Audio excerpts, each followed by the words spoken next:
साहब फवाद चौधरी साहब का मामला और खान साहब कह रहे हैं इनका पूरा प्लान है मुझे गिरफ्तार करने का। दूसरे रहनुमा असद उमर शाह महमूद कुरैशी साहब कह रहे हैं कि इनके प्लान का हिस्सा है, हमारे भी नाम हैं। आपको लगता है ये एक ही वाकया है जो फवाद चौधरी साहब के साथ हो गया या वाकई एक प्लान का हिस्सा है जिसमें यही होगा और तहरीक इंसाफ को टारगेट किया जाएगा? देखें, कुछ भी हो सकता है। तहरीक इंसाफ के दूसरे लोगों की गिरफ्तारियां भी हो सकती हैं, लेकिन मामला यह है कि तहरीक इंसाफ के जो हमारे दोस्त हैं उनको खुद भी तो कुछ एहतियात से काम लेना चाहिए। अब फवाद चौधरी साहब एक पढ़े लिखे शख्स हैं, कानूनदान हैं, और उन्होंने जो जुबान इस्तेमाल की और जिस तरह इलेक्शन कमीशन के लोगों को और उनके खानदानों को जिस तरह से धमकाया, वो तो उनको जेब नहीं देता था।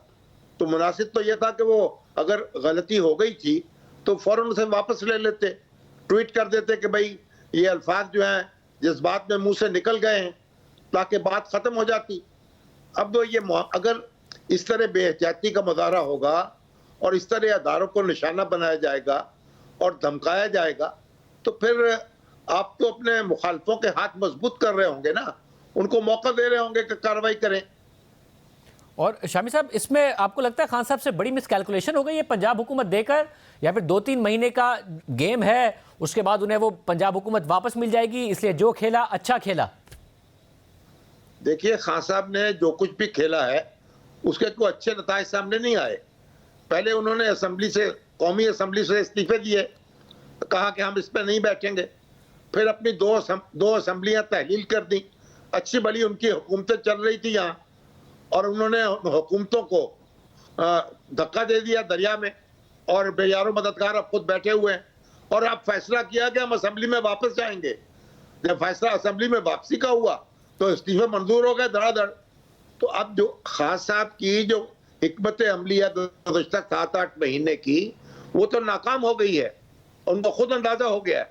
अब उनको चाहिए कि इंतखाबात की तैयारी करें, माहौल को ठंडा रखें। अगर उनके पास इलेक्टोरल स्ट्रेंथ मौजूद है, उनको यकीन है कि वोट उनको पड़ेंगे, तो उनकी तो अव्वलीन जिम्मेदारी होनी चाहिए और उनके रफ़ाक़ा की कि हालात को ठंडा रखें, इश्तिहाल ना दिलाएं और ना मुश्तिल हों, और मामलात को आगे चलने दें और इंतखाबी अमल को आगे बढ़ने दें, ताकि अगर लोग उनको वोट देते हैं तो अपनी पोजीशन उनकी मजबूत हो जाएगी। मगर एक कॉन्फिडेंस है तहरीक इंसाफ का कि इस वक्त खान साहब इतने पॉपुलर हैं कि अगर कोई मुश्किलात आती भी हैं तो वर्थ इट है, कि उनकी जो क्रिटिसिज्म है वही उनको पॉपुलर करता है, उनका जो अग्रेसिव स्टांस है वही उनको पॉपुलर करता है। तो अगर कुछ मुश्किलात आएंगी भी तो वो टेम्पररी होंगी और इदारे भी बैकफुट पर ही जाएंगे। देखिए, अगर आपको एतमाद है तो फिर ये फ्रस्ट्रेशन क्यों है, फिर झुंझलाहट क्यों है, फिर ये हमले क्यों हैं, फिर धमकियां क्यों हैं, फिर ये हंगामा क्यों है? आपको अपने पूरे एतमाद रहना चाहिए। आपको तो चाहिए कि माहौल जो है वो उसमें कोई आग लगा ना पाए। तो आप तो एक मुख्तलिफ बात कर रहे हैं। आप एक तरफ कहते हैं बड़ा एतमाद है, लोग हमारे साथ हैं, दूसरी तरफ आप ऐसी बातें कर रहे हैं कि मामला जो हैं वो बिगड़ जाएं और आपके जो मुखालफिन हैं उनके हाथ मजबूत हो। तो आप तो देखिए, जो अदारे हैं उनको अपने साथ बरसरे पैकार समझ रहे हैं और उन पर हमले कर रहे हैं। आगे बढ़ के उनके साथ एक महाजराई की कैफियत में मुसलसल मुब्तला है।